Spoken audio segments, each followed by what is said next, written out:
4 candidats, 3 retenus et au final un seul dossier d'offre porté par la Chambre de commerce du Vaucluse, ex-délégataire.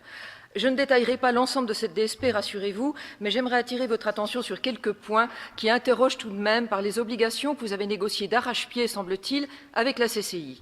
Vous lui demandez de doubler, voire de tripler le nombre de voyageurs de l'aviation commerciale, pour passer de 10-15 000 à 30 000 voyageurs par an, en arguant que ce chiffre devrait permettre de diminuer le risque d'abandon par l'État des services de douane et de navigation. Espérons que ça marche. Hormis le challenge que vous imposez à un délégateur qui n'a pas pu, à ce jour, arriver à ce chiffre. La CCI vous proposait de nouvelles lignes vers Nantes et Bordeaux, mais vous préférez lui imposer, excusez-moi du terme, un tourisme d'évasion fiscale vers la Suisse, le Royaume-Uni et le Luxembourg. Vous exigez un accroissement de 3,5% par an de l'aviation d'affaires. En a-t-elle la capacité, elle qui demandait 2,5%? Et de plus, faire de l'accueil haut de gamme et d'aéronefs de plus gros tonnage, ce qu'ils n'ont pas été en mesure de faire à ce jour. Par contre, curieusement, vous limitez le développement de l'aviation générale sous prétexte de nuisance, alors même qu'elle représente la très grande majorité des mouvements aériens, je crois 92%.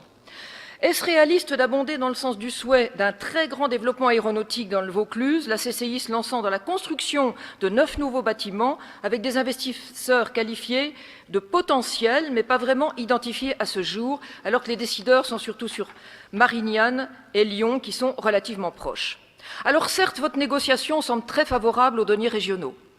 Avec la redevance région, la contribution forfaitaire, l'aide à l'ouverture des lignes, la DSP est diminuée de 50% en fonctionnement, c'est vrai.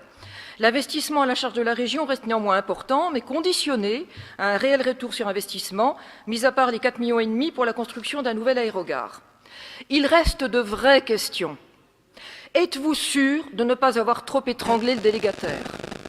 Sera-t-il en capacité de tenir ses engagements dans ces conditions drastiques? Avec le même délégataire, vous comptez faire des miracles avec moitié moins d'argent. La période s'y prête, Monsieur le Président. Il est vrai que nous sommes à 10 jours de Noël. J'en profite d'ailleurs pour vous remercier pour la magnifique crèche que vous avez installée dans le hall de la région. En conclusion, nous souhaitons longue vie à l'aéroport d'Avignon, mais nous nous abstiendrons sur cette délibération eu égard aux nombreuses interrogations qui persistent sur ce dossier. Je vous remercie. Merci beaucoup, Madame Fiol. Est-ce que vous voulez répondre quelque chose, Monsieur Tabarot? Madame Fiol, j'arrive pas à comprendre votre vote. Vous expliquez